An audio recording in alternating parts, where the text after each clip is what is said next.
pessoal, vamos começar então, né? Porque depois quem for chegando também vai participando aí com a gente, né? Porque a gente vai tentar não estender muito o horário também, para não ficar muito cansativo.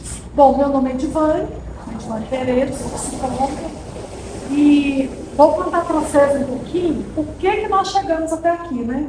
Por que a gente resolveu, eu e a Marina, né, que já tivemos outros grupos de estudo juntos, né, Marina? Já nos conhecemos há um tempo. E por que isso, né, perpassa, como isso perpassa comigo? Eu sou psicóloga, professora, e hoje eu tenho um filho que esse ano faz 22 anos. O nome dele é o Van Henrique. Boa noite. Boa noite. E há 8 anos, mais ou menos, né, eu também me deparei com uma necessidade de um diagnóstico. Então, só para vocês terem uma ideia, eu vou fazer um breve resumozinho, né, de como que é a minha história com ele, para a gente poder começar também a falar sobre as várias questões que a gente escolheu hoje. Eu tive uma gravidez normal, tranquila, eu tinha 22 anos, 23 anos, quando meu filho nasceu. Não me lembro o peso dele, não me lembro a altura, nada disso. Eu acho que esses dados, com o tempo, foi ficando tão irrelevante para mim, né? Porque às vezes eu vejo mamãe falando, meu menino nasceu com tanto peso, com tanto de tamanho. Eu falo, gente, isso são coisas que eu não gravei, né? E aí depois eu fui entendendo por que também isso foi acontecendo. Ele teve uma infância normal, tranquila, brincou, andou de bicicleta, fez tudo que uma criança normal, né, fazia. E aí, quando ele fez mais ou menos 8 anos, né, quando chegou aos 7, 8 anos de idade, ele começou a reclamar de dores na perna, né? E aí ia brincar, saía da rua, brincava, jogava bola, andava de bicicleta, e chegava em casa e falava, minha perna tá doendo. E na época, né, eu dava aula no Colégio de Oliveira, não sei se vocês se lembram, né, do Colégio de Oliveira. E eu, como professora no colégio, tive a oportunidade de passar muito tempo com ele, né, na infância. E eu sempre via que ele era o maior menino da sala, o mais alto, e o mais mole. Pensa numa criança mole, que não fazia nada. Ele era o primeiro a cair da árvore, ele era o primeiro a perder a bola, né? O pai levava, todo pai tem sonho de levar o filho, né, pro futebol, para jogar bola. E aí eu perguntava pro meu marido assim, e aí, ele jogou bola? Meu marido falava, ele joga, quando a bola vem no pé dele, ele chuta, mas ele nunca correu atrás da bola. E aí, né, eu levava nos pediatras, os pediatras falavam, isso é dor do crescimento, né? Ele tá no estirão do crescimento. Mas dentro de mim, eu tinha uma coisa, algum sinal, uma sensação de que aquilo estava errado. E eu não me sentia confortável. Toda vez que eu saía do médico, falava, não, essa história não acaba hoje. Um dia, eu marquei um médico para ele em Divinópolis.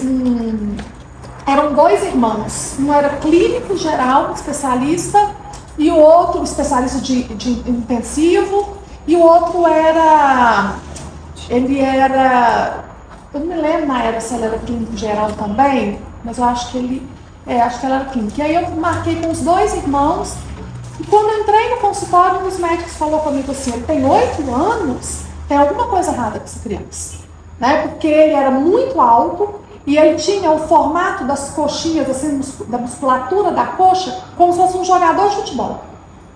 E aí eu me lembro que ele falou, tem alguma coisa errada, eu ainda não sei o que é, mas a gente vai descobrir. E a partir desse dia começou a minha saga, que eu falo que era uma saga, uma novela, né, que toda mãe de criança especial vive, é a nossa novela. Bom, enfim, nós ficamos 8 anos e nada, né, ele fez 9, 10, 11, 12, 13, 14 anos e nada de diagnóstico, mas ele tinha muitos sintomas a partir daí, muito cansaço, muita fraqueza, não conseguia fazer muita coisa, mas mesmo assim era uma criança ativa, um jovem ativo. Andava de bicicleta, estudava, andava a pé, né? Eu era muito rígida, sou até hoje uma mãe muito rígida, né, Marina? E aí, eis que um belo dia, né, ele começa a passar muito mal, ele começa a urinar sangue, né? E aí eu vou para o hospital com ele, depois de muitos exames, tudo. E o que acontece? Aí eu esqueci de contar, detalhe, que esse médico aí, o dia que falou comigo, tem alguma coisa errada, ele me pediu uma biópsia muscular do meu filho. E ele fez a biópsia muscular da coxa, e nessa biópsia constava que ele tinha células musculares necrosadas. Então esse médico disse para mim assim, olha, existe algum problema, mas nós aqui não podemos fazer nada por vocês. Então o único lugar que vocês vão descobrir alguma coisa é na USP Ribeirão Preto, que lá é uma escola especializada, com médicos especializados, e aí vocês vão para lá procurar ajuda lá. E assim nós fizemos. Fomos para, que é a nossa neuro, que nos acompanha até hoje, a doutora Cláudia Sobreira, e a partir daí a gente começa a fazer muitos exames, muitas... Fique à vontade, bem-vindo. Imagina. Isso. E aí, depois desses exames, que a gente tentando achar todas as possibilidades, eu ligo para ela nesse dia que ele veio no hospital, e ela diz assim para mim, olha, Edvane, a gente precisa fazer alguma coisa, para cuidar do Albano Henrique. A gente precisa fazer um mapeamento genético dele. Não existe mais nada que a gente possa fazer. Então eu estou reduzindo, gente, estou bem assim, chutando bem a história. Em outras oportunidades a gente pode conversar melhor sobre isso.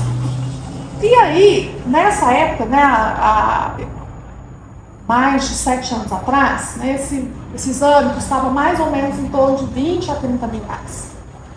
E aí ela me disse assim, era uma sexta-feira à noite no hospital, ela no telefone, ela falou, se vira, pede esse dinheiro emprestado, vai ao banco, pede alguém, vende alguma coisa que você tenha, e depois você dá um jeito, mas a gente tem que fazer esse exame.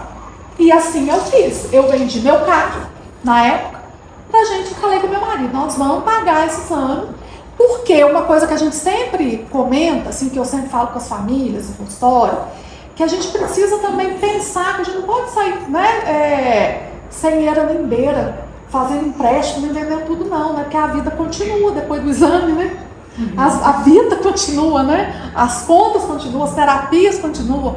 E aí eu me lembro que não vou vender meu carro e a gente faz esse exame e depois pensa. Fizemos mapeamento genético e aí o que acontece?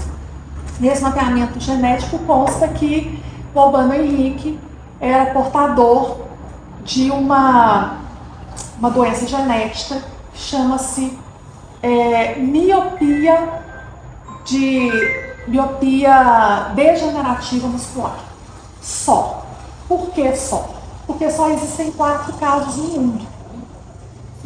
Então não existem pesquisas, não existem tratamentos, não existem remédios, Existe uma informação. Ela é progressiva. Então a gente sabia de uma situação. Daqui para frente as coisas iam ser cada vez pior. E aí eu me lembro que nós fomos várias vezes ao médico lá, na doutora Cláudia, que era um hospital muito bacana, muito bom, muito interessante, mas eu me lembro que só no dia do diagnóstico é que eu enxerguei uma caixinha de lenço, de lenço de papel em cima da mesa dela. Eu nunca tinha percebido isso antes. Eu sempre chegava, conversava com ela examinava o Albano Henrique, uma consulta muito demorada, 2, 3 horas de consulta, muitos papéis, porque a partir daí a gente começou a ser também caso de pesquisa, de estudo da USP, ele é um caso de estudo da USP, e aí a gente conversava muito, mas eu nunca tinha percebido. E no dia do diagnóstico, porque quando a gente faz um mapeamento genético, a gente não recebe o resultado, quem recebe é o médico, só o médico, a gente manda o material para o médico manda para o laboratório manda o resultado para o médico e ele nos passa. Eu lembro que ela tirou um envelope com umas 30 folhas, com gráficos, várias coisas, e aí a partir daí, depois que ela me disse, olha, realmente é uma doença, e aí uma questão também que depois, com o tempo, ficou na minha cabeça, ela falou assim, olha, é uma doença recessiva. E aí depois eu fui procurar saber, porque uma coisa que nós, mães e família de crianças atípicas, fazemos muito bem pesquisar, gente? A gente vira acadêmico na área da pesquisa, A gente vira leitores avívidos, a gente quer saber de tudo, né? Então a gente começa a ler, que eu acho que hoje se a gente fizer um Enem, uma redação, nós tudo vamos tirar a nota máxima. E eu, né, já sabia então, desde a época do ensino médio, que recessivo você herda, né? Então eu pensava assim, poxa, né, o que eu deixei de herança genética para o meu filho? Né?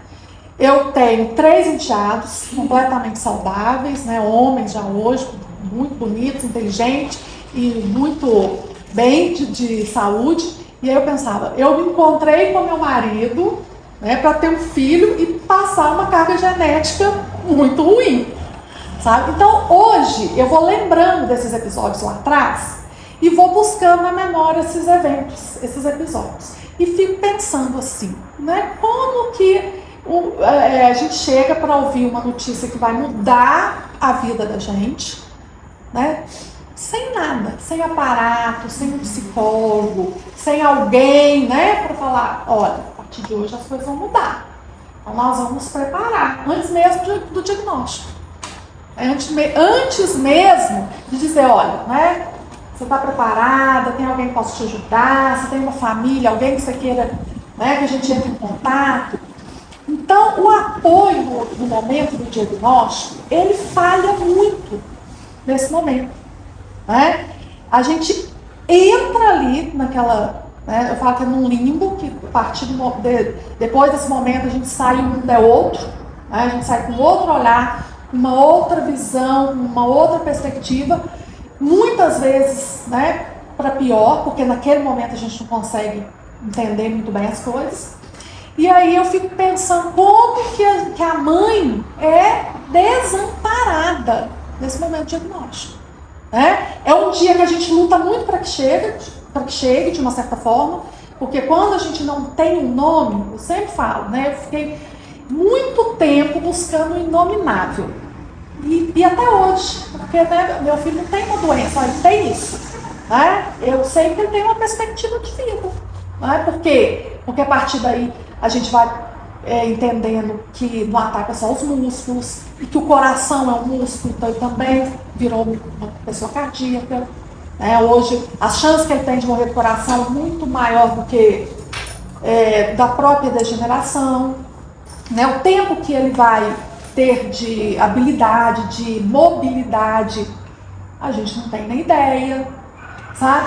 Então, o dia que a gente quer que chega, pra gente encontrar o que tem, o que faz? Como é que vai ser daqui pra frente? Passa a ser, por outro lado, também um dia, parece uma noite que nunca vai ter fim. Não é? Porque pra mãe, e aí o que acontece? A gente tem uma criança que está recebendo todo o apoio, né? Aquela criança passa a ser o centro das atenções, passa a receber todo o apoio da família, dos pais, e a mãe precisa ser funcional.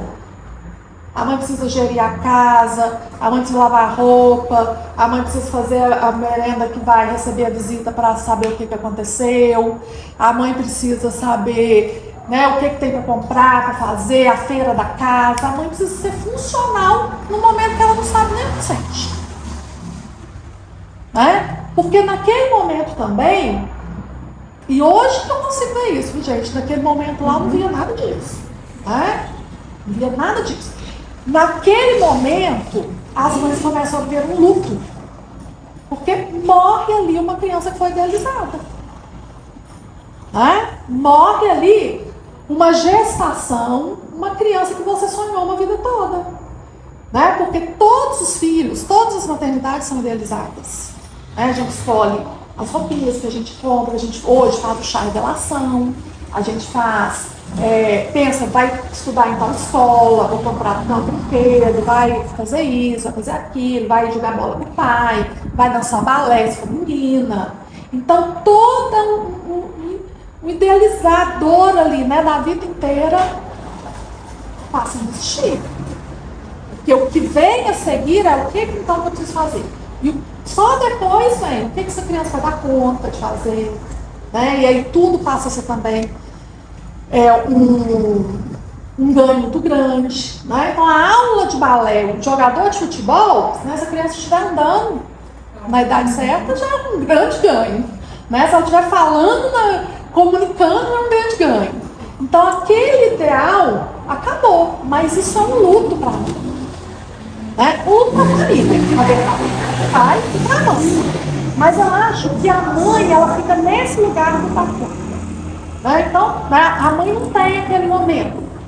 Que, aliás, na verdade, toda a maternidade, né? Se a gente for pensar, a maternidade é o único momento que uma mulher passa por um parto e precisa agilizar, né? Qualquer cirurgia, se eu vou arrancar um siso, o dentista vai falar com você, fique 2 dias de repouso.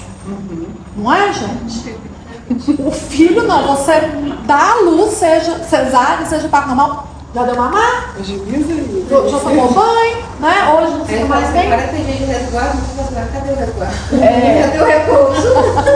Então, a Tem que trocar maternidade... o meu, tem que dar Exatamente, deu conta de trocar, tá curando o umbigo, já deu o primeiro banho, não é isso? correr. É, né? Ah, a mãe não tá dando conta de dar o peito. Dá, você não tá dando direito. Quem dá, não tem essa, né? Então, assim, é uma lei. A maternidade passa por uma lei. E no momento em que, né, que você precisa ser acolhida, você precisa dizer, e agora? O que eu vou fazer? O que vai ser de mim? Porque eu não me preparei para ser mãe de uma criança atípica. Eu me preparei para aquele filho que eu idealizei a vida inteira. Que todas as vezes a minha família tem, né? Que vai dar continuidade ao sonho da família. Né? Então, eu fico pensando assim, onde que a gente falha nisso? Sabe? Nesse diagnóstico, nesse lugar ali, que a gente não consegue, né, ver de um outro lado, ver de um outro jeito, sabe? Por que eu só vi aquele papel, aquele leite de papel nesse dia? Então, por quê? Porque só naquele momento que eu entendi que eu precisava sofrer ali, que eu dei voz ao meu sofrimento. Né? Que eu falei, opa, não, peraí, agora deixa eu, né? E eu não me lembro se eu chorei. Não me lembro.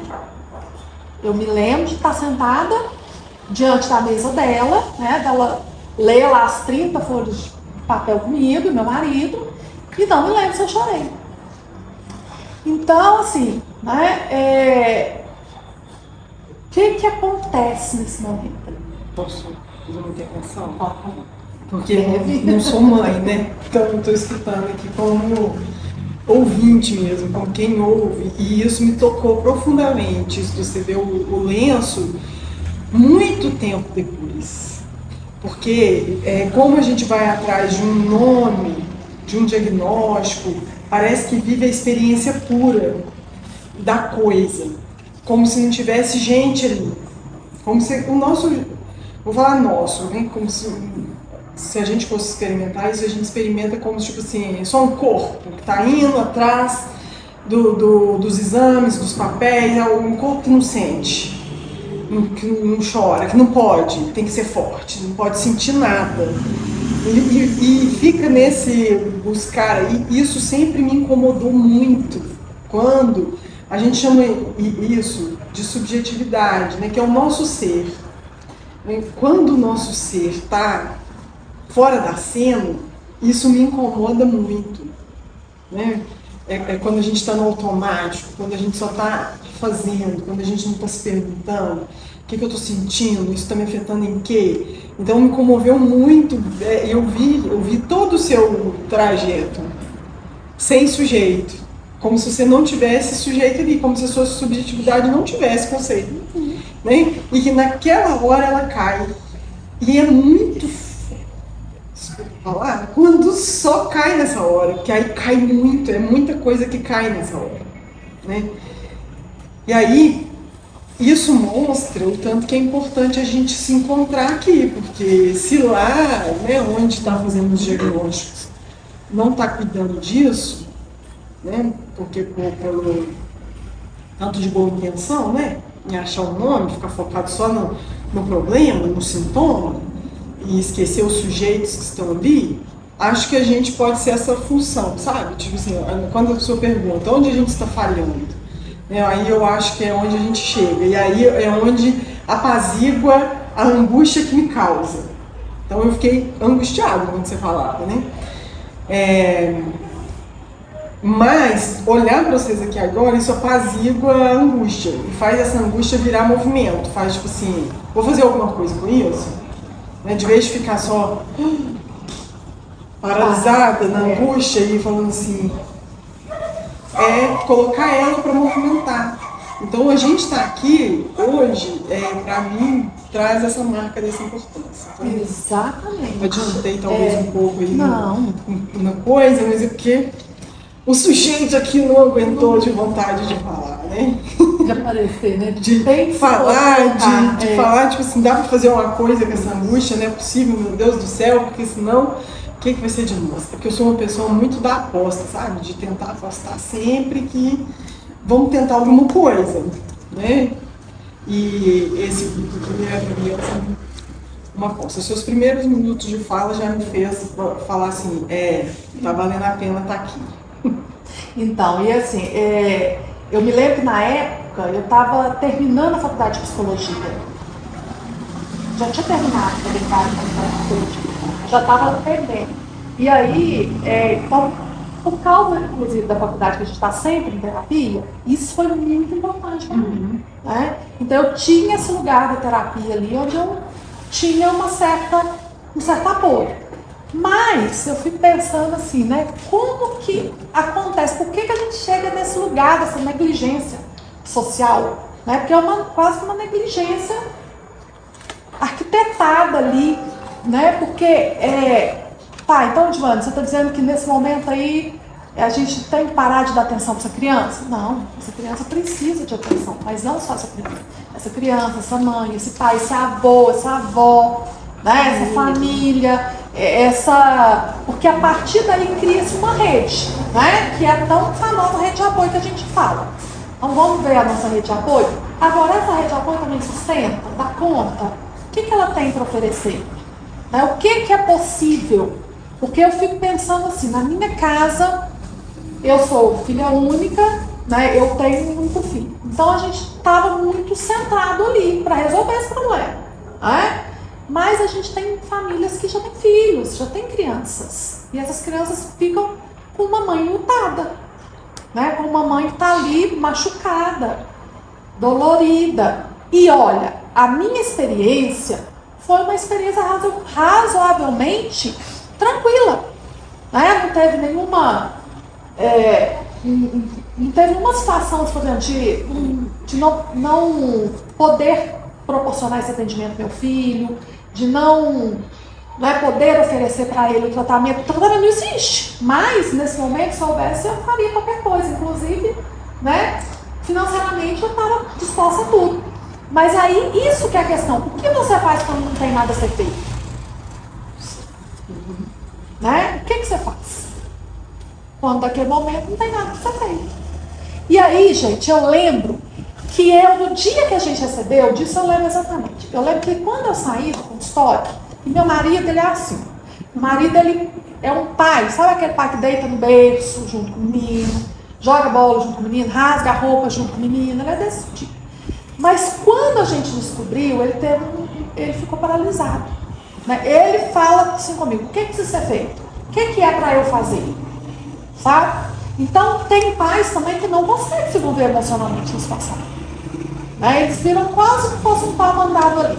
Faz isso, faz aquilo, resolve isso, resolve aquilo, paga isso, compra aquilo, né? Então a gente tá por quê? Porque é uma questão da subjetividade dele, ele não dá conta. E eu lembro quando eu saí de lá, ela disse assim, agora, Edvane, nós não podemos aproveitar nada de Minas Gerais, né? A gente estava grávida. Porque nós não usamos nada que vocês usam. Tudo aqui é mais... nem lembro o que é. Tudo aqui é mais São Paulo. Tudo mais São Paulo. Nem lembro o que ela usou. Só lembro que ela falou, pai moderno, tipo assim, né? Falei, então tá bom, então vamos fazer, né? E aí a gente tinha longas viagens para ficar lá, para fazer exame, para fazer outras biópsias, né? E realmente era um centro, né? Quem conhece ou quem tiver oportunidade, pesquisa lá, centro da USP, né? É uma cidade. Né? Ribeirão Preto, metade é USP. Né? Então, é aquele lugar que você entra e fala, não, aqui alguma coisa vai ser feita. Aqui tem alguma notícia para mim. Né? E aí, eu me lembro que eu saí de lá e falei assim, pra mim mesmo, né? Eu não vou viver só a doença do meu filho. Eu vou viver a vida do meu filho. E eu coloquei isso na cabeça. Eu não sabia que sentido isso tinha também não, viu, gente?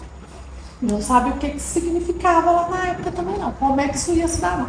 Mas eu lembro que eu falei isso pra mim.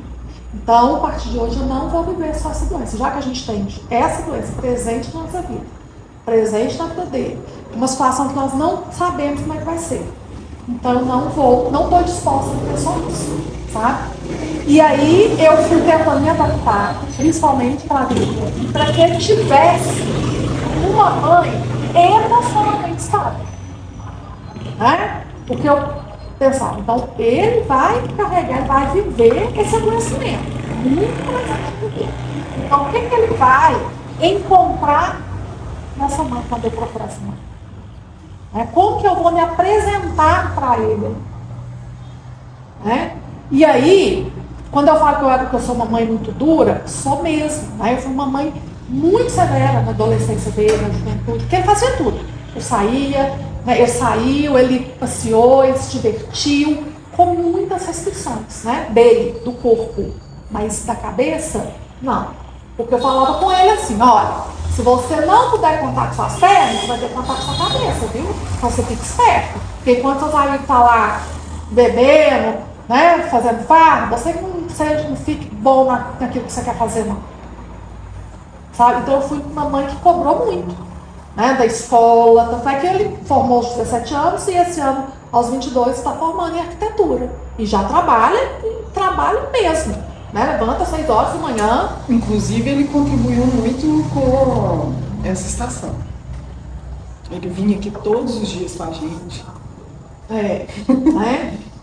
Foi assim, então, e o que ele tinha? Ele tinha um grupo, de jovens, de amigos que estavam no auge da adolescência, que saía, ficava a noite inteira bebendo, dançando, namorando, e ele não dá conta de nada disso. Ele não dá conta de subir esse degrau aí. Se ele subir, ele leva uns 2 tombos, mas ele levanta e termina, Mas, hoje, o lugar que a gente está hoje é um lugar com muita luta, O nosso caminho dele foi um caminho muito difícil. Porque a adolescência é um lugar de muita cobrança, e de muita comparação. Então, os jovens, eles estão naquele momento ali de ir para academia, de beber, de namorar, e ele... Não, licença. Davi, na catequese, eu tenho que buscar. Fica à vontade. Tá, João. E aí ele teve esse lugar ali com muita restrição, Se eu disser para vocês assim, eu não fui acolhida, eu fui acolhida, porque eu também contava com o apoio dos lugares onde eu me integrava, inclusive, por causa da minha profissão, porque a psicologia me proporcionou estar em lugares que eu tinha esse direcionamento do acolhimento. Mas, quantas pessoas têm isso? Então, por isso que esse projeto passa por mim de uma forma muito pessoal, não só porque eu sou uma mãe atípica, mas porque eu sempre vi isso muito de perto. Então eu pensava, gente, como é que estão essas famílias aí? Como é que esse pessoal, como é que essas mães estão dormindo aí, pensando o que vai ser? Da criança, da família, nos próprios atendimentos que a gente faz com essas crianças, às vezes com as famílias que nos procuram. E aí, eu já tinha procurado a Marina lá atrás, a Marina, vocês sabiam? Sim, nem. Lá atrás. Só que eu sempre me esbarrava numa coisa assim, falava assim, gente, quando eu colocar esse projeto para fora, pode ser que eles esbarrem alguma coisa do meu filho, Porque isso tem a ver com ele também. Então, será que ele também está preparado para receber isso? Para essa partilha que vai passar por mim, mas que vai chegar até ele? E aí, ano passado, no início do ano, isso sempre me cutucava, tinha muito presente, muito presente ali na minha vida. E aí eu tenho também uma questão familiar, que é a Alice, E a Alice, então, no final do ano, tem aquela recaída, E aí eu falei com a Marina, desse ano pode passar, a gente precisa colocar isso em prática. Né? E aí eu chamo meu filho primeiro e falo, Dani, a minha proposta é essa, mas tá tudo bem para você? Né? As pessoas saberem, compartilharem, né? Trabalharem, falar, comentar, perguntar. E pela primeira vez na vida, né, aos 21 anos de idade, ele consegue falar para mim, não, hoje eu entendo que eu sou um deficiente. Hoje eu consigo e eu vejo a necessidade de entender que eu sou uma pessoa deficiente. Né? Então, a partir dessa marcação dele, eu entendo que eu tenho um passe livre para trabalhar a respeito disso. Né? Com as famílias, com as mães, mas que quando isso encostar em mim, encostar nele, não tem problema, né? Não tem uma questão com ele. Então, esse projeto, ele ficou, né, como se fosse um embrião, gestando ali, muitos anos, né, muitos anos, você tem 22 anos, né, desde os 8 anos, então, muito tempo, ganhando forma, eu sempre sabia, não sabia como, eu não sabia qual seria o processo, mas eu sabia que isso ia acontecer, né, Marina? E aí, é quando eu falo, Marina, vamos, e aí a Marina prontamente, vamos embora, né? E aí ela sustenta junto comigo, né? Esse desejo, essa vontade, e as coisas tomam forma. E aí é tão interessante que a gente conversa durante a semana, né? E ela fala, vamos marcar essa filmagem, esse vídeo, que é aquele videozinho que a gente compartilhou. Então tá, vamos, sexta-feira? Tá, sexta-feira, 8 horas da noite. A gente sentou, gravou, né? No domingo ela me liga e diz, vamos publicar hoje? Vamos publicar hoje. E aí, né, a gente está aqui a partir daí. Né? E a gente, com um grupo de 60 pessoas, né, 60 mulheres, e aí é claro que o nosso sonho é um dia estar, né, com essas 60 mulheres, é muito mais. E a gente tem uma coisa que a gente trabalha muito, são os nossos tentáculos, né? Porque aí, quando eu vejo lá a Simone, né, que é uma parceira nossa ali na FEOL, que é professora de Direito, eu penso, gente, será que tem mãe que precisa de instrução no Direito? Aí eu vou lá na Simone e falo, Simone, a proposta é essa e tal, vamos. E pode contar comigo. Viu? Então, porque eu acho que a gente precisa. Só vou pedir licença que eu não estou suportando. Não, então vai lá e toma bastante água. Não, Depois você vai no time. Melhoras. Mas no próximo, se Agora, Deus isso quiser, também, eu vou isso conseguir. Com certeza. Cuidado com o fio. Tá. Colher. Fica com Deus. Obrigada. Então, quando eu cheguei aqui hoje, né, que vocês começaram, que eu estava ouvindo vocês, entre vocês falarem, né, meu filho toma esse remédio, isso já não dá, esse não sei o quê. Não é assim, como que é importante? Onde que vocês pensam que vocês vão conversar disso? Eu pensei isso quando a gente começou a conversar. A gente tem uma sede, assim, quer falar, quer ouvir, né? Aí a gente já começa a falar e assim, empolga. E ver, aí eu acho que a gente está tão acostumado a ver assim, a pensar que mas a minha vida é muito diferente da vida dos outros. Aí quando você encontra, nossa, a nossa vida precisa. Vamos trocar ideia. A gente começa a ter voz que a gente não tem fora. Exatamente. Né? Porque assim, o acolhimento. Isso, você tá no supermercado, você tá na feira, você não conta com todo mundo. Oi, como é que foi a noite lá? Dormido lá à noite? O Aprosolã deu certo? Né? Isso não é uma coisa que a gente fala. A gente compartilha. Então esse grupo, gente, ele tem essa finalidade, né? Não só dos adoecimentos dos nossos filhos, mas aquilo que nos angustia também, aquilo que a gente sente e que a gente não sabe muito bem como pôr para fora, ou porque a gente tem medo do julgamento, né? Do que o outro vai pensar, do que o outro vai dizer, que eu também já tive muito medo do julgamento, né? Eu já pensei, é tão interessante assim, porque eu, mesmo sendo psicóloga, eu nunca saí da sala de aula, né? Eu fiz 20 anos de sala de aula ano passado. Então, quando eu era professora do meu filho, eu pensava, não posso demonstrar nada porque pode ser que ele se sinta privilegiado, ou pode ser que os outros acham que eu estou privilegiando de alguma forma, né? Então, às vezes, a gente não sabe nem como, né, ser com essa criança nesse ambiente social, porque você quer que a sua criança esteja incluída, não é isso que a gente briga tanto, fala sempre? A briga para a inclusão é tão grande, mas como que a gente inclui? Nós não somos desse lugar, nós somos de um outro lugar. Nós temos o direito, precisamos estar nesses lugares, mas de um jeito diferente, né? Porque às vezes, aliás, todo mundo, né, precisa tem a sua singularidade também, porque eu acho que quando a gente quer falar de inclusão, a gente se perde nesse lugar do todo, né? Então, às vezes, a gente tem esse medo do julgamento, né, da crítica, a gente tem esse lugar da mãe, que a mãe, né, que Deus não dá o... Como é que é? Aquele ditado, né? Deus não dá o peso, mas a cruz maior do que o peso que você aguenta carregar. Eu acho isso tão cruel. Né? Quem falou que você tem que carregar uma cruz na vida? Misericórdia. Né? Deus não dá o frio maior do que o cobertor. Tem umas coisas assim que a gente... Né?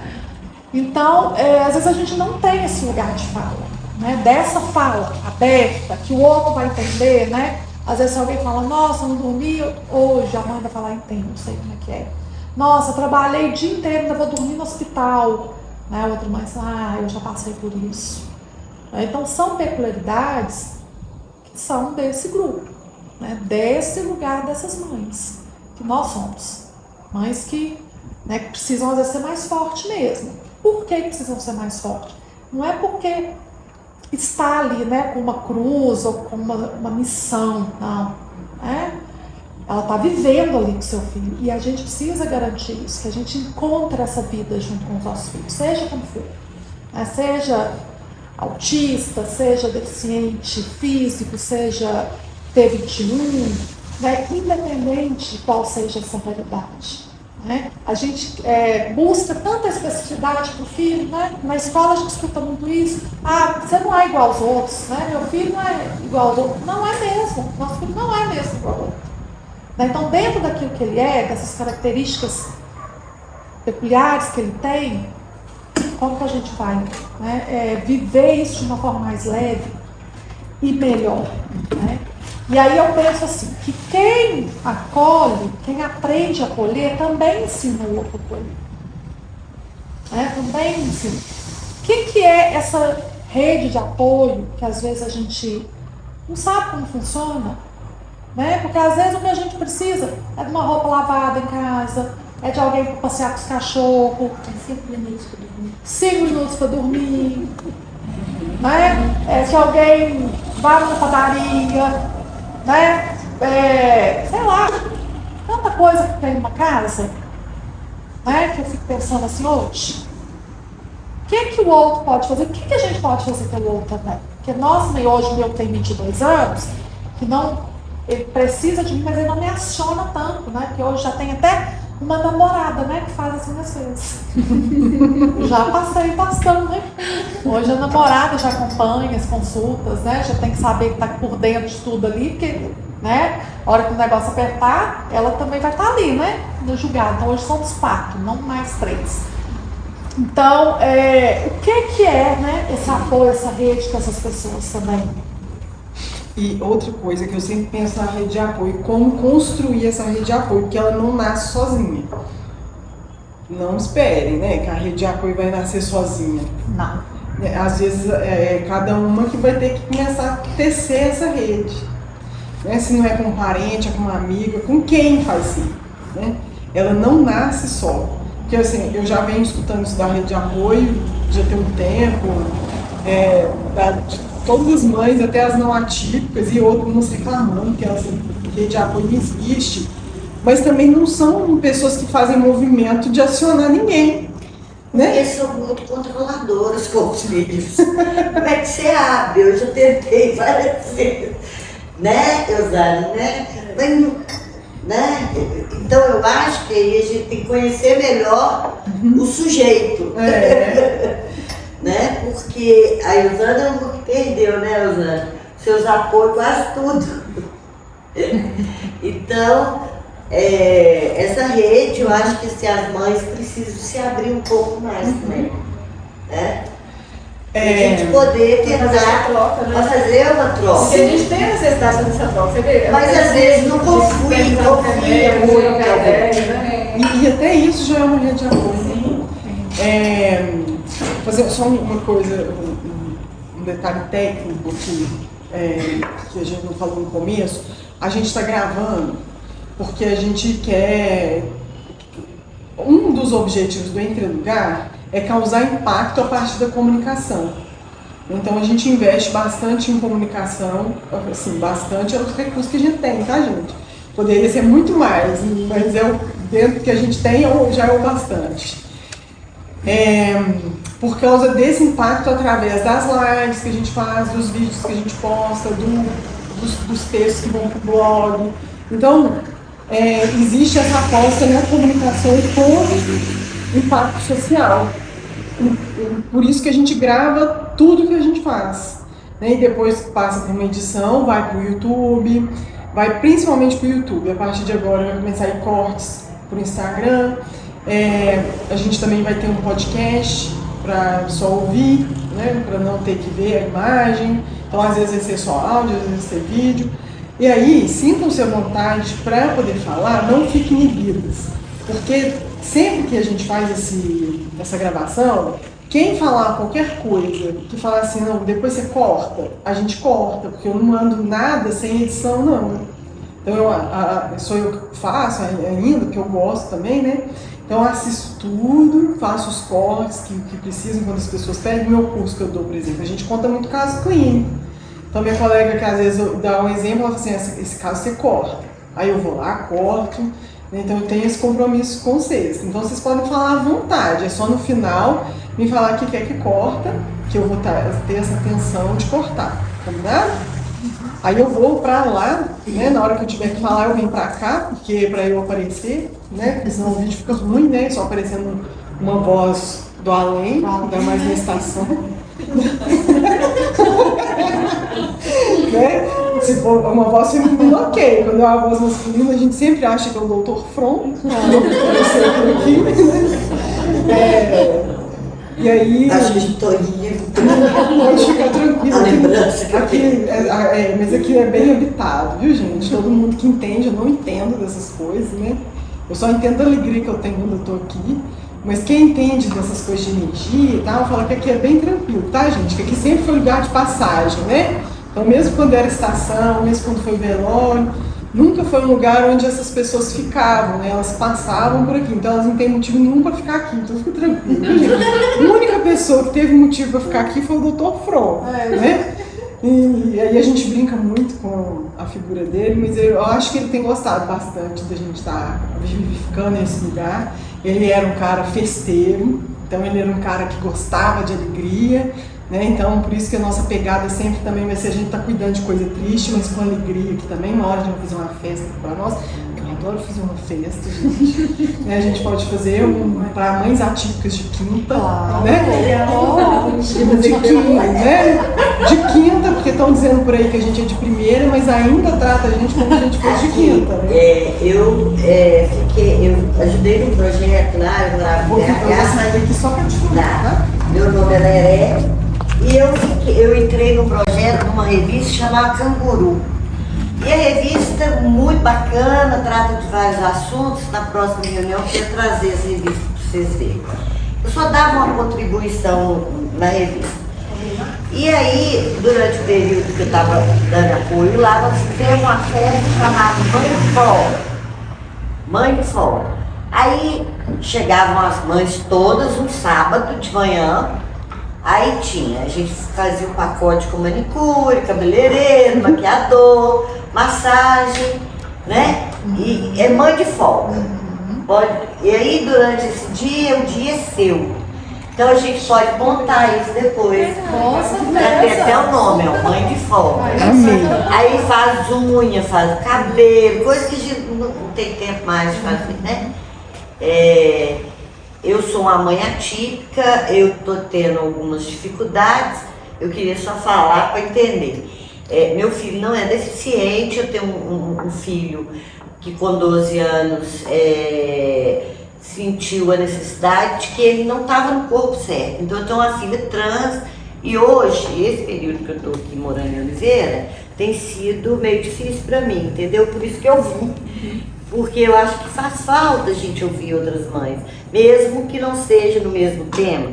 E eu sinto que aqui em Oliveira não tem nenhum processo para fazer essa transição, porque é uma coisa muito dolorosa. Além de dolorosa, é para mim e é para ela, né? Até com pronome às vezes, né? Então, quando eu chamei de ele, às vezes, dói. Então, é um processo de mãe atípica, né? Mas podem contar comigo no que for preciso. De vez quem me escuta muito é a Isabela. E a Eusana, que sumiu de mim, me abandonou.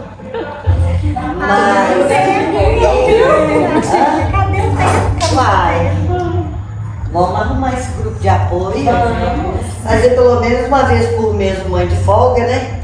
Chegar em casa toda maquiada, marido, onde você tá? Você falou, para Muito, ô, Lelê, sabe o que eu costumo dizer assim, às vezes? Quando a gente atende pais, aí agora no consultório, quando a gente atende pais que estão ali preocupados com o filho, às vezes o processo de separação, alguma situação, algum tipo de crise, eu sempre costumo dizer assim, olha, mais importante para seus filhos, né, a chance que ele tem ali de contar com essa família e se dar bem na vida, vamos dizer assim, entre aspas, é ter pais emocionalmente saudáveis. Não importa se está junto, se está separado, onde é que está, se está para frente, para trás, como é que é. Mas ter pais emocionalmente saudáveis é muito importante. Então, se a gente não está bem, a gente não cuida do outro. Né? Se a gente não está tranquilo, você não cuida do outro. Então, primeiro cuidado, sabe lá no avião, quando eles falam, né? Primeiro você põe o oxigênio em você. Assim, depois você põe no outro. Então, a nossa saúde emocional, né, eu digo que ela é um pêndulo, ela é pendular na casa. E posso complementar? Eu gosto de trazer isso porque eu trabalho em um campo do empreendedorismo, onde é muito falado dessa questão da inteligência emocional. Não é o que você está falando, você está falando de saúde emocional, outra coisa. Mas eu gosto sempre de trazer para reflexão aqui o que seria a gente ser emocionalmente, né?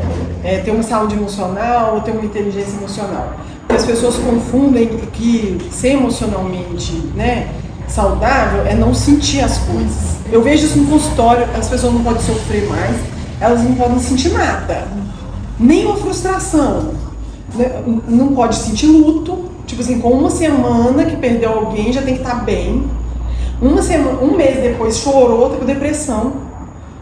Aí eu falo, gente, como assim? Você vai chorar, você vai sentir, né? Pessoas que não se arriscam a fazer coisas na vida porque não pode frustrar.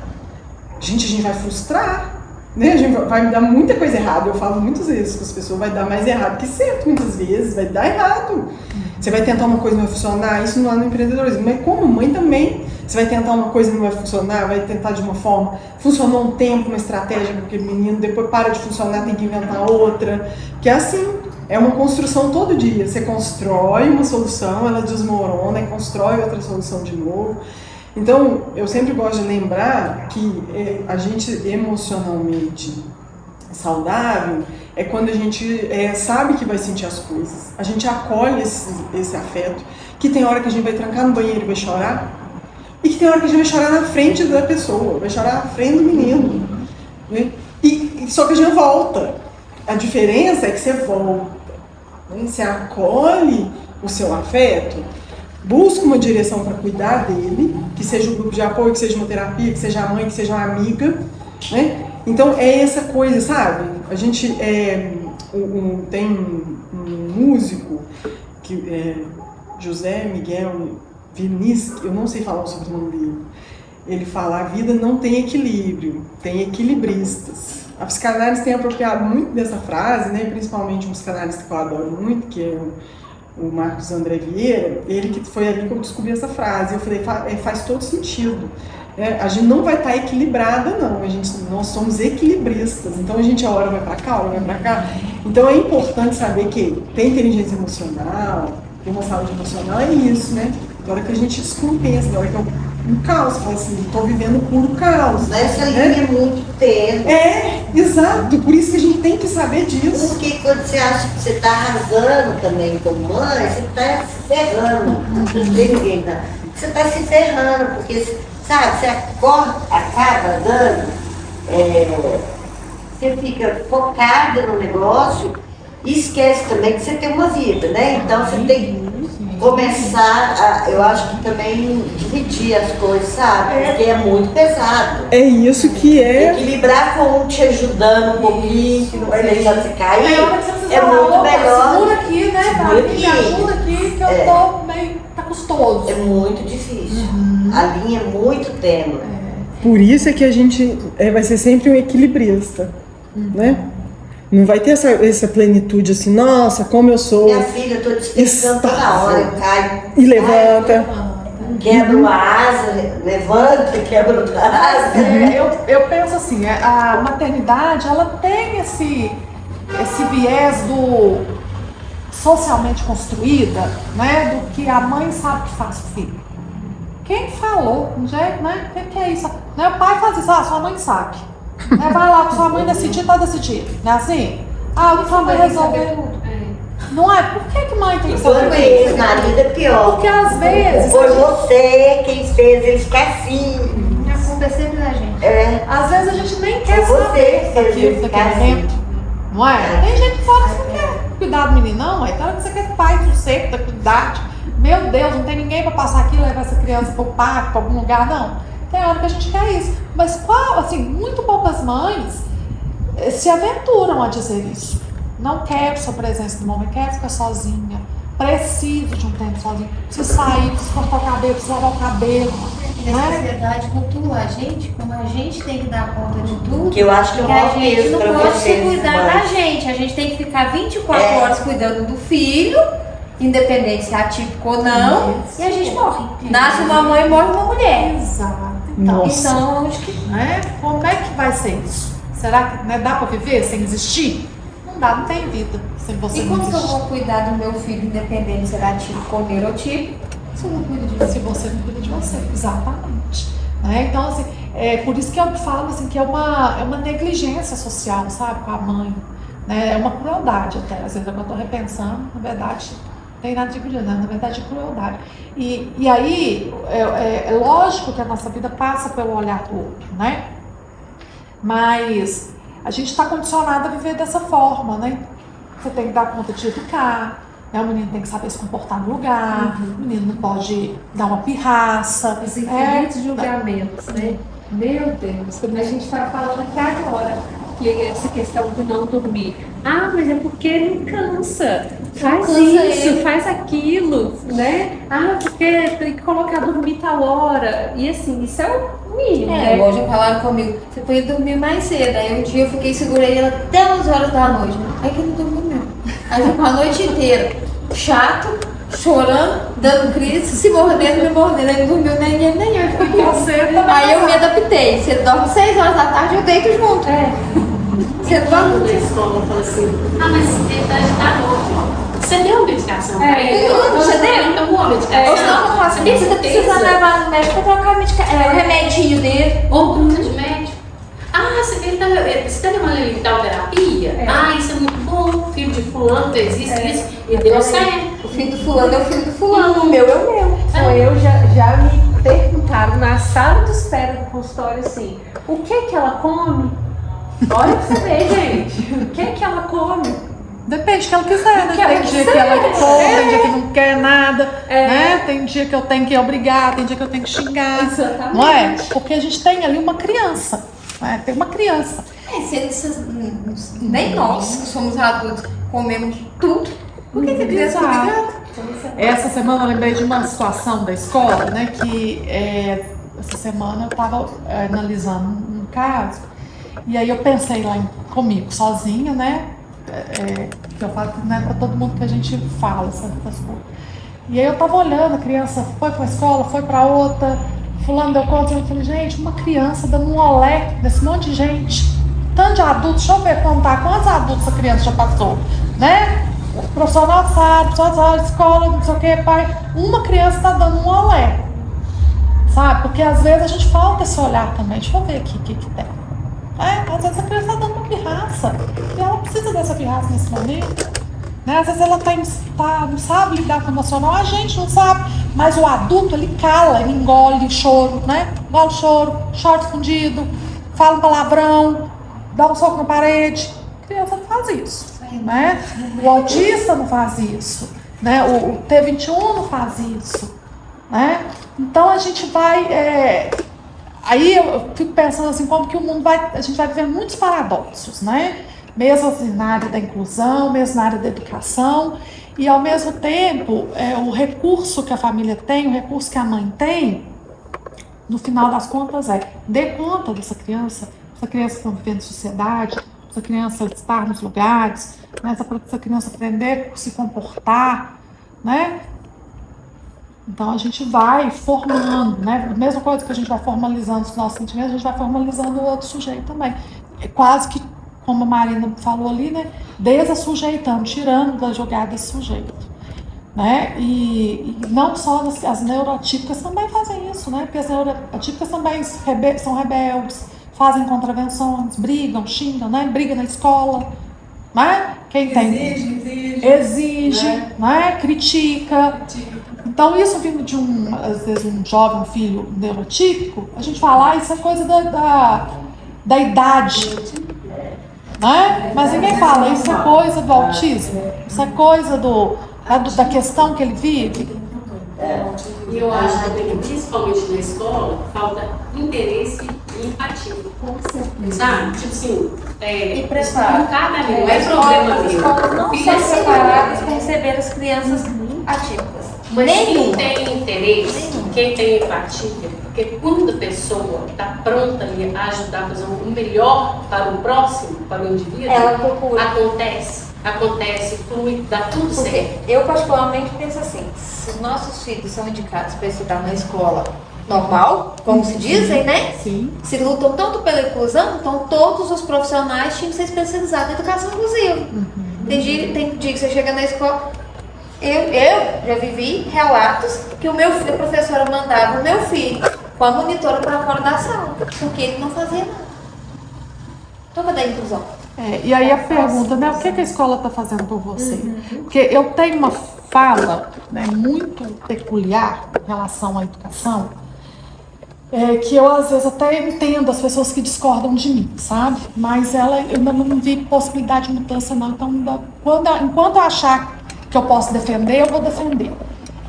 Não tem essa história de que uma professora não lida com a educação do outro. Não tem essa história de que o professor não cria filhos dos outros. Cria sim, porque isso é uma questão de humanidade. Porque se você está ali num papel de educador, não importa de quem essa criatura seja filho. E nem que ele leva ali com ele. Se você está no lugar de poder ajudar e de educar, por que não? Né? Então, mas isso eu entendo que isso pode ser uma visão muito pessoal. Entendo que isso possa ser meu, né? Porque eu venho de uma época que a educação era de outra forma, eu comecei a lecionar há muito tempo atrás, então eu entendo que isso possa ser uma questão minha. Mas eu não consigo entender esse posicionamento, sabe? Quando o professor diz, né, a escola não tem obrigação de educar, eu não consigo entender dessa forma. Porque a educação acontece em todo lugar, a todo momento. Então, se você tem uma criança, ou um adolescente, ou qualquer pessoa do lado, e que você possa fazer qualquer movimento que traga para ele algum benefício, por que não? Não tem a ver, se você é professor, tem a ver com a humanidade, com a questão de humanidade. É como você trata o outro, né? Mas, enfim. Mas essa coisa da educação, eu também acho, apesar de achar isso muito complexo, eu também concordo com você, e tem aquela frase, né, de que a criança é responsabilidade da tribo inteira. Como é que é a frase? Tem uma tribo inteira, né, para educar uma criança. Para educar uma criança. Cadê a tribo? Talvez a gente perdeu isso, sabe? Mas no Entre Lugar, uma das coisas que a gente ainda não faz em grande potência, mas a gente já tem feito minimamente, é resgatar saberes ancestrais, né? Porque os nossos ancestrais, os indígenas, os africanos, eles tinham esse funcionamento de aldeia, né? eles cuidavam todos uns dos outros. Comunidade. A gente perdeu isso. Mas você falou assim, cada dia. mas ao mesmo tempo, eu vejo hoje um movimento de voltar às comunidades. E é essa palavra mesmo. Eu tenho uma amiga, que é a Simone Catalã, ela é fluxonomista. Fluxonomia é um estudo, né, que percebe as diversas dimensões, as diversas riquezas que a gente tem, os vários recursos para além do financeiro, mas ela tem uma pegada de sempre visualizar o futuro, né? E pensar o que a gente pode, que futuro que a gente deseja. E a partir dessa pergunta do futuro desejável, começar a fazer as coisas agora. Mas eles também fazem uma leitura do que está acontecendo no mundo para antecipar mudanças, não é só tecnológicas não, tá? Mudanças de comportamento, de modo de ser. E uma das coisas que eles vêm falando muito é da comunidade. Então, isso que a gente está fazendo agora é uma comunidade. Então, ao mesmo tempo que a gente tem, e aí eu acho que sempre a gente vai ter os dois movimentos acontecendo ao mesmo tempo, né? Um individualismo muito grande, a gente vai ter a questão da comunidade. Porque eu fico pensando, às vezes, quando a gente pensa assim, eu não quero me livrar da responsabilidade de educar uma criança. Então, eu não sou mãe, não tinha que educar nenhum. Mas eu não consigo, eu acho que todo menino que passa por mim, eu tenho que fazer alguma coisa. Eu tenho um espírito de professor, eu acho que porque minha mãe é professora, um espírito de sei lá de quê, mas eu não tenho essa coisa de que eu não vou corrigir um menino, que eu não vou ensinar um menino. Pode ter certeza que eu vou corrigir os meninos dos três, tudo se aparecer na minha frente. Eu não tenho essa, tipo assim, o menino não é meu. Né? Então, eu não xingo, mas orientar eu sempre oriento. Olha, você acha que você tem que fazer isso? Olha, cuidado com isso, né? Então, eu acho que ali você consegue fazer alguma coisa, mas talvez, é uma hipótese, tá? Uma pergunta aqui. Talvez, muitas vezes, a gente ainda resiste a esse espírito de comunidade com medo de perder alguma coisa. Então, se eu assumir que eu vou ter que cuidar dos meninos dessa tribo, né, eu vou estar assumindo responsabilidades para mim. Aí eu fico pensando assim, isso significa, aí é uma pergunta para mim, tá?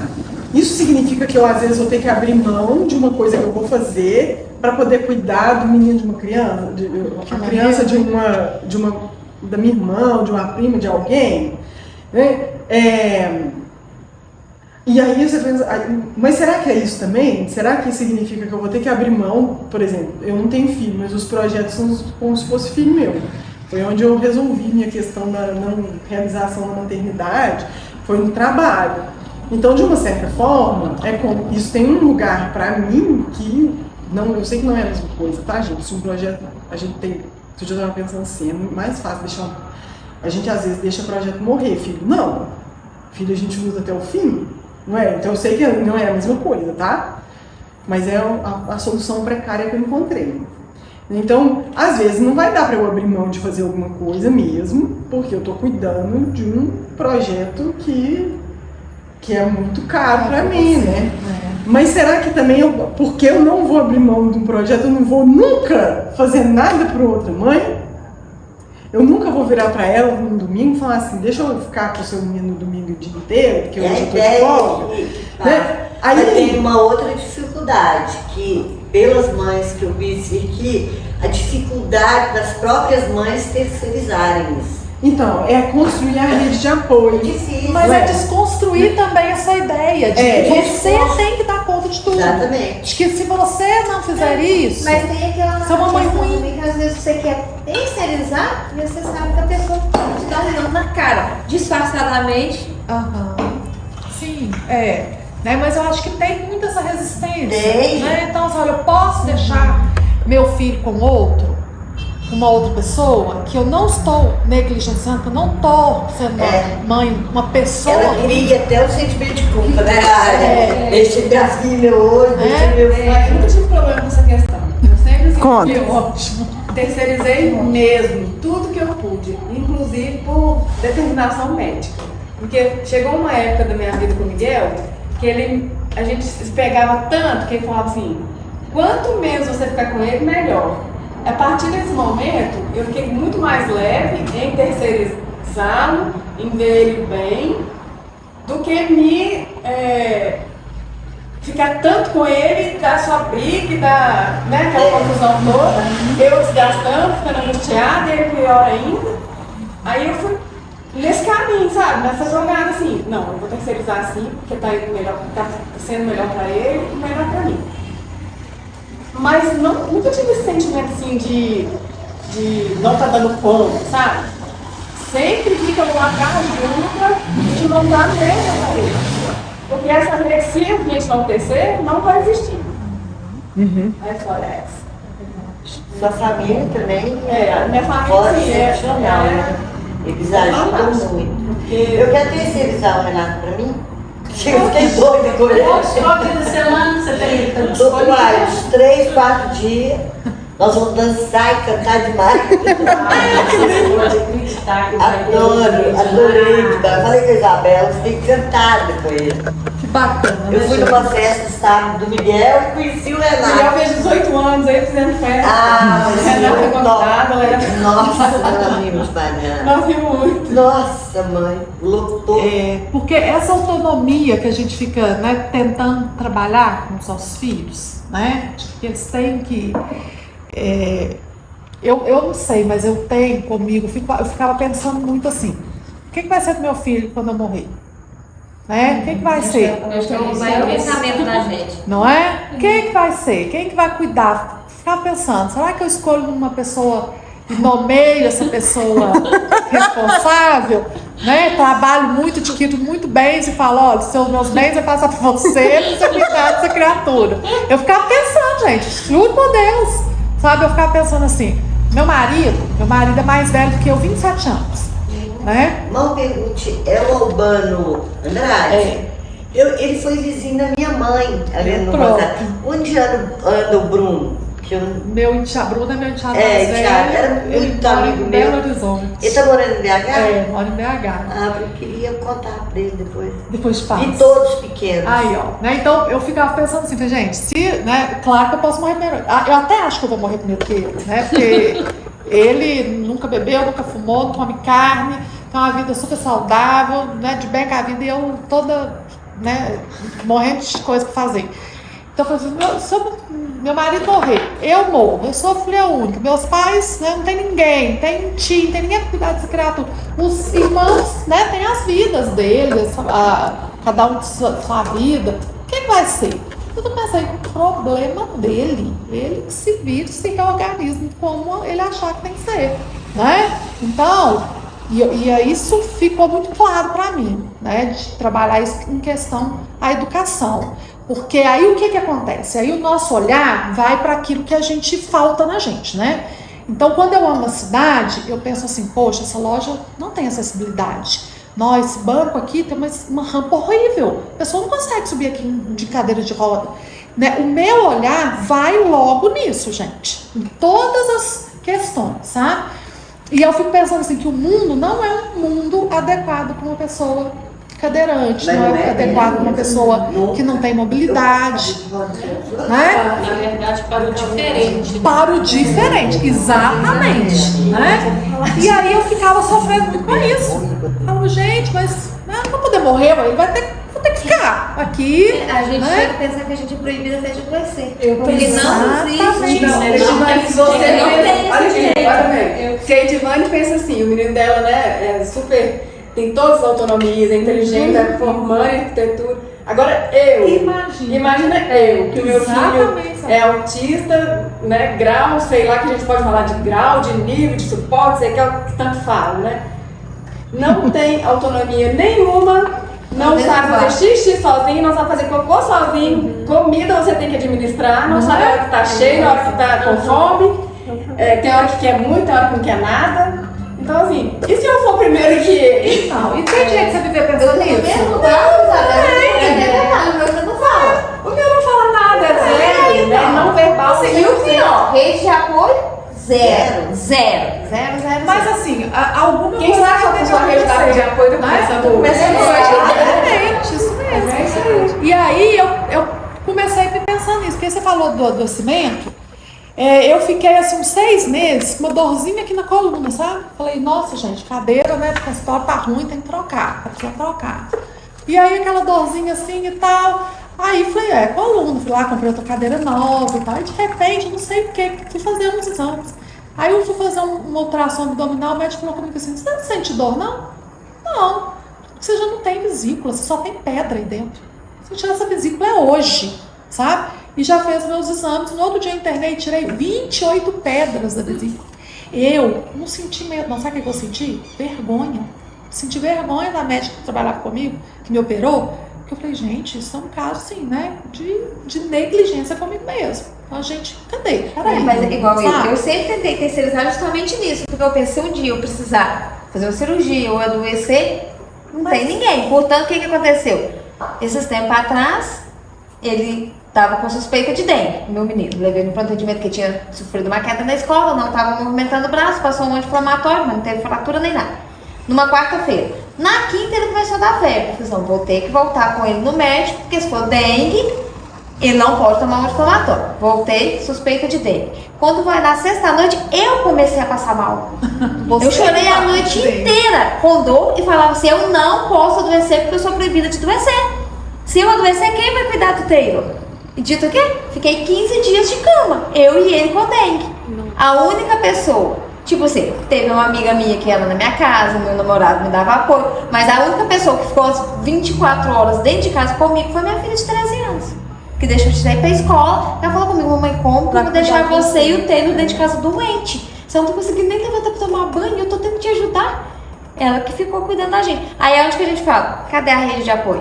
Então, sua rede de apoio é sua filha, Foi, seu né? namorado, aí apareceu alguém. Alguém. Mas aí você Ela levou socorro, você socorro. e aí Mas aí é onde que a gente fala, cadê aquele que pode te terceirizar o filho? Peraí, gente, tá os dois doentes, Então, vou a levar gente você tem pra que minha casa, ele pra minha construir casa, eu cuido dele. Você É, fica aí, a né? outra cuida. Isso, a gente tem que construir isso de alguma forma. Posso? Eu não tenho um caminho hoje pra gente, né, uma solução. A gente não tem essa pílula mágica pra resolver, né? Quem dera. Temos que chamar outras mães que não são mães de atípicos.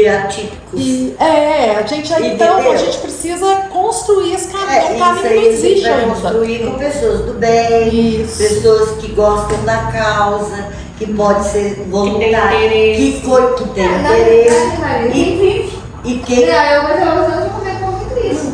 Hã? Aí eu usando mesmo a preferência muitas vezes pra ficar com o Taylor pra mim. Mas é o que eu falo, é a gente que vive a maternidade atípica que entende o outro. É a tribo, né? É a nossa tribo. E eu vou reforçar o que ele falou. A gente vai sempre partir disso, tá? De que aqui a gente não tem resposta. Até a nossa abordagem é assim mesmo, né? Na psicanálise a gente sempre parte do marco zero, que é de construir a resposta para cada caso. Então vai ter várias soluções, é uma solução para cada mãe, não tem uma solução só. Né? E a gente porque tem famílias diferentes, então tem pessoas aí que vão contar com mais gente, tem gente que não vai contar. É uma ilusão achar que todo mundo vai conseguir fazer uma história igual, sabe? De iguais oportunidades, de possibilidades, de recurso. Então a gente sabe que cada uma aqui de vocês tem uma realidade, né? E aí cada uma tem os seus recursos, as suas faltas, as suas potencialidades. Então o que eu falo tem uma potencialidade na outra. E aí o convite vai ser de que a gente construa isso junto, né? Então já vamos partir desse marco zero. Então a gente ainda não tem uma solução para você, mas a gente vai apostar que aqui, ó, na fala a gente consiga construir alguma coisa, né? Para cada uma, que algum insight, sabe? Mas para isso também a gente tem que estar com disposto a deixar cair certas verdades que a gente sempre acreditou que fosse. Que às vezes a gente acredita tanto naquilo que aquilo passa a ser verdade na vida da gente, né? Vou dar um exemplo assim da Marina, que é, né, que não pede muita ajuda não. Igual a Edivane ficou aqui, eu estava fazendo tudo que ela... A Edivane, por que você não fala para eu te ajudar a puxar a cadeira, né? Porque eu acreditei numa verdade a minha vida toda de que eu tinha que contar só comigo mesmo. O meu outro, apesar de ser uma família muito estruturada, os meus outros, o meu entorno era sempre muito precário, eu sempre estava muito ocupado com outros problemas Então eu me via tendo que me virar mesmo. Então eu fiz isso da verdade da minha vida. Isso foi ruim? Não, porque hoje eu sou uma pessoa que me vira. Eu me viro mesmo, tipo assim, vou fazendo. Só que até que eu vi que eu podia contar com os outros. Eu não precisava carregar essa verdade de que todo o meu outro era precário. Tipo assim, todo mundo ao meu redor é precário, eu não posso contar com ninguém, porque já tem problema demais, eu vou ser mais um. Aí eu comecei a pensar que não, né? Então tem pessoas que mesmo precárias vão poder me ajudar, né? Tem pessoas que às vezes não têm essa precariedade toda que eu imaginei. Então a gente deixar cair, né? Mesmo que a gente insista nisso. Então, por exemplo, eu ainda insisto nisso, de ter que dar conta sozinha, mas de vez em quando eu deixo isso cair e falo assim, olha, conta com alguém, né? Deixa os outros também fazerem, né? Divide, né? Então, o outro convite, né? Bom, primeiro, construir juntos, né? Partir do marco zero e construir juntas. E estar dispostas, né? Estarem dispostas a deixar cair com o tempo, sem pressa nenhuma, algumas verdades, né? A verdade de que essa rede não existe, porque se você deixar cair, ela pode vir a existir. É que às vezes a gente acredita tanto naquilo que foi sempre a vida inteira. Eu não acho que a gente constrói essas verdades do nada, não. Né? Você não está com essa percepção, não é do nada, é porque realmente você já procurou e não achou. Mas a gente vai partir do ponto de que, ao deixar isso cair, poder construir alguma coisa, porque senão a gente não constrói nada. Se a gente não deixar as verdades cair. Mas, sabe o que eu penso? Assim, é muito importante sim a rede de apoio. Mas às vezes acabou que a gente teve que se virar nos 30, com tanta coisa, a gente não sabia nem ser mãe, né? De repente, mãe atípica. Que quando às vezes você vai pedir ajuda a alguém, que essa pessoa ainda vai te responder se você já fez. Muitas das vezes, entendeu? Eu mesmo passo muito por isso. Eu falo, não, eu vou pedir alguém. De repente eu já fui lá e já fiz. Agora, para ficar com os nossos filhos, sim, é muito importante mesmo. Mas a gente aprende a ser uma onça, né? Uma leoa.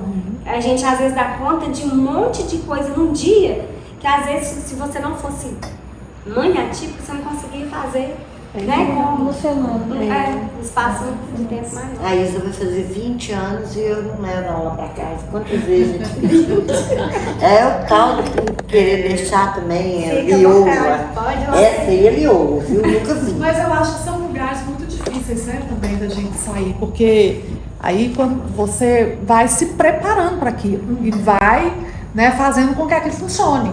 Então a casa tem que funcionar, né, a vida tem que funcionar, o trabalho tem que funcionar. A gente vai acabando me adaptando. Isso, né? Você vai dando um jeito, né? E vai dando conta, porque o problema é esse, o problema é que a gente vai dando conta, mas a gente não percebe às vezes qual o custo disso. Isso, a conta chega. Ela vai chegar. Ninguém tá pensando em que tá muito, mas ela vai chegar. Com certeza vai chegar, porque chega naturalmente, né? Um dia a gente cansa, a gente não vai dar mais conta, a gente não vai conseguir administrar o tempo. Às vezes tá bem mais perto que você imagina. Pois é, gente. Então acho que é muito importante, né, a gente começar a pensar dessas formas, porque e até pra gente que pensa às vezes que já está tudo organizado, né? A gente vem, escuta e pensa, olha, tem outro lugar aqui que eu não conhecia, né? Que eu não pensava, que eu não imaginei que pudesse funcionar, né? Então, essa urgência da vida, essa urgência que a vida coloca pra gente, né? Seja funcional, eu acho essa palavra tão, às vezes, assim, até, né, uma dubilidade, eu não sei se é boa ou se é ruim, né? Funcional, então vai lá, dá conta, mas ao mesmo tempo fica tão maquinista, né? Que você não sabe o que você está fazendo. Né? Chegou de noite, você deita e fala, nossa, então o que eu fiz hoje? Já passou tão rápido que você não sabe nem o que fez, né? A gente acaba vivendo no automático. No automático, Então, essa construção pra gente é muito importante também, né? Vou construir esse caminho aqui, que eu não sei qual que é ainda. Acho que a Marina levantou muito essa questão, acho muito interessante. A gente não sabe os caminhos que mas a gente sabe que ele tem que percorrer e que ele vai sendo construído. Que ele tem que ser buscado. Ele tem que ser buscado. E que eu acho que funciona muito também a maturidade. Ela chega, ela chega, a gente perde muitas coisas com isso, né? Que aí a gente já, né, falando que eu sempre teve, né? Assim, nós já estamos lá quase chegando aos 50, a gente já tem essa questão aí da. Qual que chama? Da menopausa, né? Esses hormônios aí, tudo aí. Mas só você já está bem mais tranquilo em relação à família, filho. Então, assim, é uma troca que vem assim, acontecendo naturalmente. Aí esses meninos crescem, vão melhorando e você vai tendo mais. Você sabe mais ou menos, né? Ou pelo menos acha que sabe como lidar com aquilo. Fica menos pesado, menos difícil. Então, assim, eu acho que Deus já controla tudo pra gente. Igual quando hoje eu consigo ver isso. Eu quero que os meus filhos sejam felizes. Eu não tô nem aí se o Renato não vai fazer igual o Léo, vai morar fora, vai fazer uma faculdade. Eu não tô nem isso, porque o Renato é mais feliz do que o Léo. E isso é o que importa pra mim. Se ele tá feliz, eu também tô feliz. Então, assim, a gente tá vivendo um mundo que a gente tá vendo que tá tudo assim, acabando tudo tão rápido, tá esvaindo tão rápido.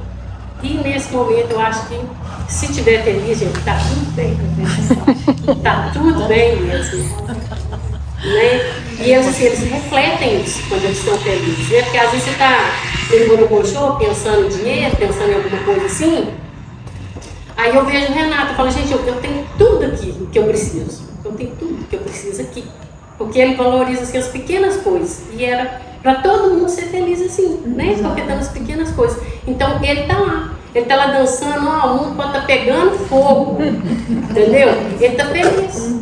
Mas a gente aprende mais com eles do que em si. Com certeza.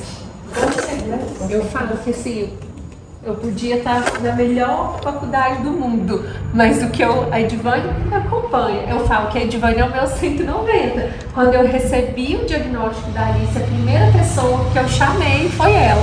Eu lembro até hoje, eu pegando meu celular, vem aqui agora. Ela chegou rapidinho no hospital. E assim, a gente aprende muito mesmo. Por mais que às vezes a gente vive uma situação dolorosa, né? Eu acho que a gente aprende demais. E é uma questão que nós lá em casa, a gente precisa melhorar muito essa questão da rede de apoio. No meu caso, acho que ampliar, né? A rede de apoio. Eu não sei se é tanto medo ou superproteção ou o que é, que muitas vezes eu não consigo, assim, pedir para uma outra pessoa ficar com a Alice, porque eu e meu marido, a gente brinca assim, não subestima a Alice. Essas questões que você levantou, da autonomia, né? De não ter maldade. Então, assim, eu tenho tanto medo de, às vezes, eu pedir para alguém ficar com ele, aconteceu uma coisa muito séria, que eu vou fazendo tudo, muitas vezes, assim, sobrecarregada, exausta.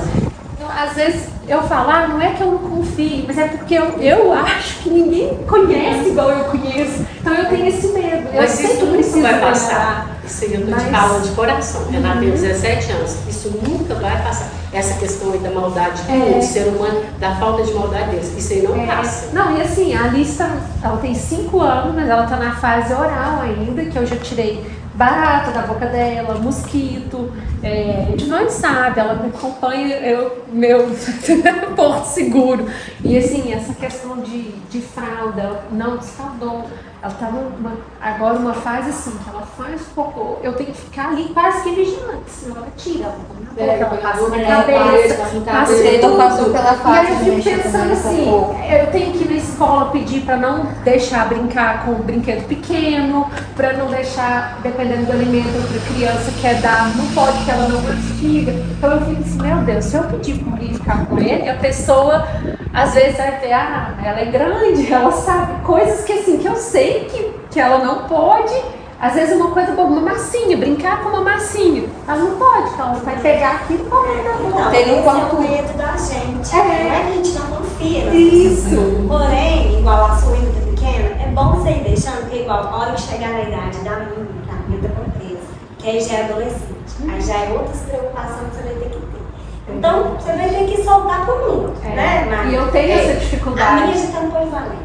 Então, pensa bem. Então, assim, infelizmente, a gente tem que... Por mais que a gente quer debaixo da asa, mas a gente tem que deixar. Não, é até ridículo, assim, isso que eu vou falar. Eu até comentei com a Edivânia. A Alice ficou 90 dias só dentro de casa, porque em novembro do ano passado, né, ela teve a pneumonia bacteriana, ficou em um estado gravíssimo. E aí, quando a gente voltou para casa, a gente descobriu que ela não produzia anticorpos para pneumonia.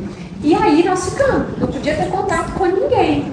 Ela voltou ontem para a escola. Gente, eu não dormi. Tem 2 noites que eu fico lá, eu fico assim, meu Deus, ela vai adoecer de novo. Eu cheguei a falar com o médico assim, deixa ela ficar em casa no inverno, pelo amor de Deus. Libera para ela voltar em agosto. Ele falou, você tá doida? Ela precisa voltar. Mas o medo é tão grande. A gente tem que E aí eu acho que eu ainda fiquei Filho bolha, né? Filho bolha. Eu falei, você vai voltar para como um A pontinho. gente coloca dentro de uma Sabe? Dentro da bolha mesmo. E vão acontecer coisas, né, gente? Claro que vão acontecer coisas, situações difíceis. Mas o que eu acho importante é que tem vida aí, né? Tem vida, precisa ser vivida. É verdade. Então a gente também tem neles, né? E na gente. Eu acho que, né, como diz a Marina, ser esse equilibrista. Não sei onde que vai ser esse ponto, mas a gente vai ter que construir. E uma questão também que eu acho, assim, pelo menos que funcionou muito para mim, é a fé. E introduzir o Renato também lá. Para ele, assim, depois que ele, assim, eu estou falando quanto o que eu acredito, que deu certo para ele, para nós. Depois que ele fez a primeira comunhão, que ele crismou, eu acredito que foi, assim, divisor de águas na vida. Eu falo que o meu maior sonho é ver a Alice na igreja. Eu levo dele. Não, é que eu consegui Eu mesmo só com consigo 7 ficar anos com ela na porta. A gente já conversou, né? Mas a Isadora era assim. Hoje ela assiste a missa toda. Eu também não vi. Eu levo tempo na missa. É o tempo, né? Não sento um segundo, eu fico o tempo todo com ele andando dentro da igreja.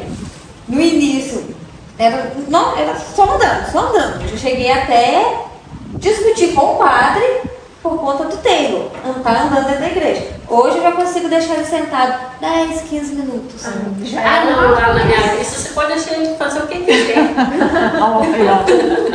O que vocês acham? Vamos aproveitar que a gente está aqui juntos também. O que vocês acham assim, que funcionaria? Qual tipo de encontro, de data, de dia? Né? Que a gente quer ouvir vocês, porque como a gente falou lá, a gente quer que isso funcione também dentro das nossas possibilidades. A gente tem pensado também nas lives, que eu acho que é um modelo que todo mundo pode participar e que às vezes tá em casa. O que vocês querem contribuir com a gente para isso? Esse modelo de encontro aqui, vocês gostam? Vocês acham bacana? Eu também achei. É uma das raras vezes que a gente consegue sair, né? E falar e ser ouvida, acolhida, né?